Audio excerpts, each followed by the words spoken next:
dis quand même. Ça va mieux. Quand on a le budget qu'on a. Et donc, le voilà qui range son épée, qui se saisit d'un énorme rocher. On a le budget qu'on a. Et qui le lance devant lui dans la mer. Et ça fait... Ça fait plouf, exactement. Et il se saisit d'un deuxième énorme rocher, qui lance devant lui dans la mer, par-dessus le premier. Ça fait... Et puis il se saisit d'un troisième énorme rocher, qui lance par-dessus. Et là, ça dépasse. Et donc ça fait... Platch. Et le voilà qui peut poser un pied sur son rocher. Et il continue de lancer des rochers. Ça fait plouf, ça fait plotch, et la mer est beaucoup trop petite. Il va falloir qu'on refasse ça depuis le début. Et ça fait plouf, et ça fait plotch, jusqu'à ce qu'il construise petit à petit, pierre après pierre, décidément. Pierre après pierre, essayez de dire ça vite devant le miroir chez vous. Jusqu'à ce qu'il construise pierre après pierre. Un pont. Un pont, exactement. Et voilà, de son côté, Blotch, qui constate... Déjà, oui. Mais notre Blotch constate qu'en fait, il avait quand même l'air vachement plus petit vu de loin. Et là, il voit arriver ce géant qui lui fait pas 3,14 m comme Blotch. Non. Là, on est sur du 4 ou 5 têtes de plus quand même. Et Blotch se dit que finalement... Peut-être que la force brute, ce serait pas la meilleure solution. Alors le voilà qui réfléchit. Vas-y champion, réfléchis. Tu vas y arriver, t'inquiète pas. Oh pardon.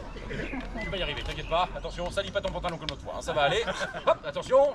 Réfléchis bien, réfléchis fort. Il a une idée. Oh. Attention Blotch, idée. Et merde. T'inquiète pas, je vais t'en sortir. Il a l'idée. C'est mon cousin.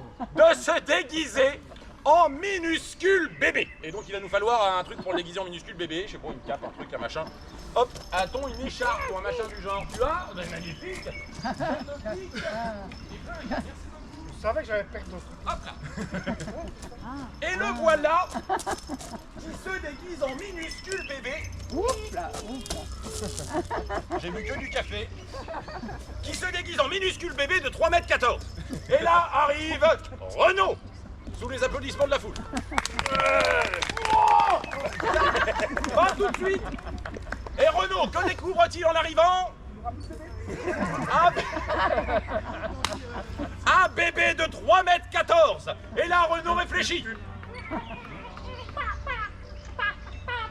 Ouais, je laisse tourner un peu, j'en profite hein, aussi parce que... Renaud réfléchit, et là il se dit, arrête. Et là il se dit, mais alors, s'il y a un bébé de 3 mètres devant moi, mais Il y a une femme. quelle taille doit faire sa mère?